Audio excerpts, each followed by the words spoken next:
اب ذرا ایک بدچلن عورت کے مکر و فریب کا واقعہ بھی سن لیجیے۔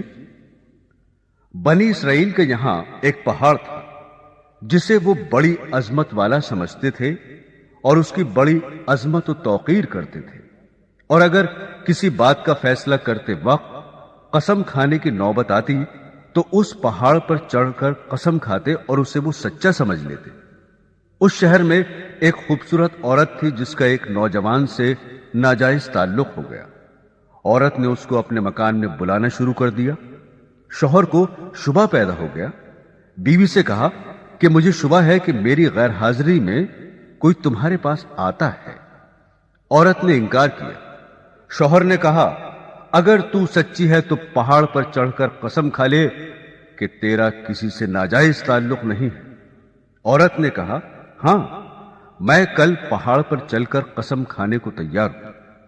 ادھر اس نے اپنے آشنا سے کسی طرح چھپ کر یہ کہہ دیا کہ کل تم پہاڑ کے نیچے ایک گدھا لے کر کھڑے رہنا، میں اور میرا شوہر پہاڑ پر چڑھنے کے لیے وہاں آئیں گے، اور میں شوہر سے کہوں گی کہ پہاڑ پر چڑھتے ہوئے میں تھک جاؤں گی، اس بہانے تمہارا گدھا کرائے پر لے کر میں اس پر سوار ہو کر پہاڑ پر چڑھوں گی۔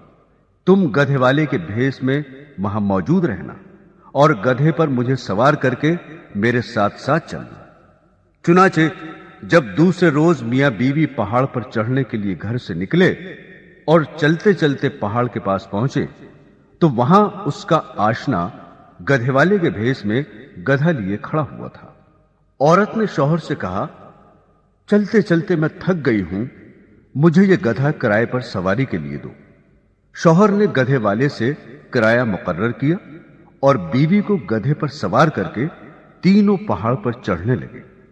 جب وہ جگہ آئی جہاں لوگ قسمیں کھاتے تھے تو اس مکار عورت نے اپنے آپ کو گدھے سے نیچے گرا دیا، اور اس گرنے میں اپنی رانے وغیرہ قابل سطر بدن بھی ننگا کر دیا، اور ایسی صورت پیدا کر دکھائی کہ شوہر نے یہی سمجھا کہ گدھے سے اتفاقاً گر گئی اور گرتے ہوئے اتفاقاً ننگی ہو گئی ہے۔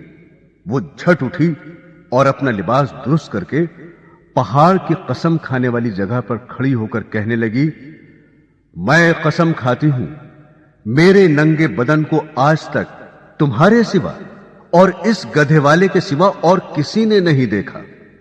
شوہر مطمئن ہو گیا کیونکہ اس نے یہ سمجھا کہ اس گدھے والے نے اسے گدھے سے گرتے ہوئے اس کا ننگا بدن اتفاقاً دیکھا۔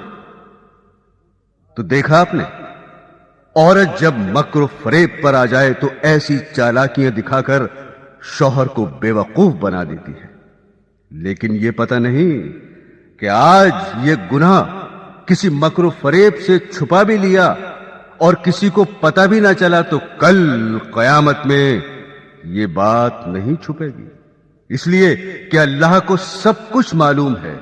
اللہ سے کوئی کام چھپا ہوا نہیں، دنیا والوں سے چھپ سکتا ہے لیکن اللہ تعالی سے نہیں چھپ سکتا، اور اللہ کے نبی صلی اللہ علیہ وسلم نے اس کا عذاب بتا دیا کہ ایسی عورت سینے کے بل جہنم کے اندر جلے گی۔